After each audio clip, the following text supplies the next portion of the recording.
Hey guys, some nostalgia. A great friend has passed. I feel like I've lost a friend, and I feel terrible about it. Red Eye is over after 10 years, and it was a big part of my life, and I will always have a warm place in my heart for that incredible show that changed the world, and I feel very fortunate to have been part of it, part of that whole movement.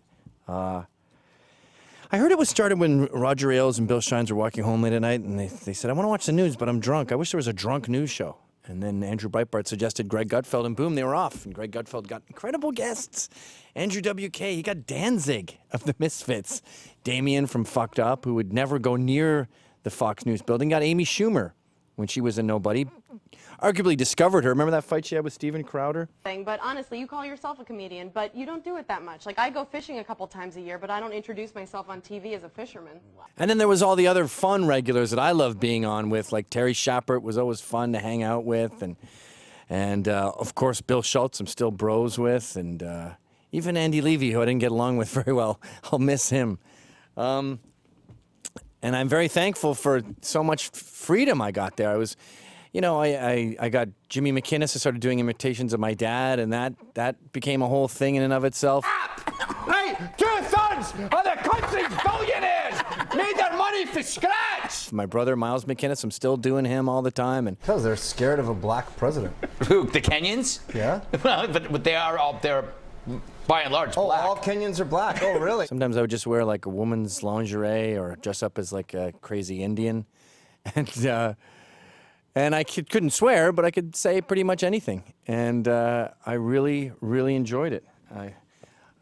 I'll have fond memories of doing that show. And there was some popular stuff, I thought. The earpiece incident was amusing. I'm supposed to say it, but one of the biggest problems with Jews is... Ow! Ow! What the... When I fell off my chair. I had my own segment. Gavin Ain't Having It. I can't complain. It was a really good time. And I thoroughly enjoyed myself, and I wish everyone there nothing but the best. Very sad moment, but cheers, Red Eye. Bullshit! Bullshit alert! Okay. Go! What a pile of disingenuous crap. That was no even close to honest. He's pretending to be American, and he's Scotch. And the Scots don't really enjoy being stabbed in the back. You see, I know for a fact my son harbours nothing but resentment about Red Eye. He doesn't feel thankful. He sees it as a giant job application that they tore up. He's pissed. Mel, I don't like that. I noticed that with the Mets. They go, we want you back, big sexy. We miss you. No, you left. You're dead to me. That's the way it works in Scotland, you say. And then he stabbed me in the back and I never spoke to him again. I know my son sees Red Eye like a divorce. He doesn't have any melancholy memories, and I think they screwed him. He was the #1 guest 2 years in a row with the fans on that bloody wee fan site. They voted him #1 choice for host by a landslide. Wasn't that in Mediaite or something? But no, they didn't want to do that. And their deception and their fear of him, even though he did all this for them and put them on the map and made it unpredictable and wrote jokes and busted his arse for that show. I mean, sure, he went out for drinks at the beginning, but towards the end there wasn't really much socialising going on.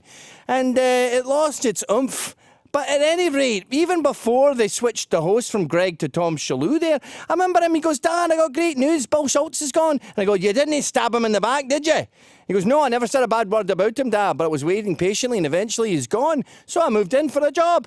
Then I go there and there's this pretty girl, Joanne Nosachinski, sitting in my chair. I didn't get the job. They did that thing they do over there where they always give a attractive lady a raise. And I says, well, I'll tell you what, son, I'd rather look at her than you, you know what I mean? And he goes, I get that, free market and all, but it's still bloody annoying, you know? And then Tom Shalhoub, his pal, those guys are inseparable, by the way, very close. And he goes, hey, Tommy, going to give us a job? And Tom goes, I'm trying, pal, but it's no easy. They think it's too much of a risk. Too risky. That's what happened with my boy in that show. They didn't want risk. Well, they took the safe route. And you know what safety gets you? Safety gets you cancelled.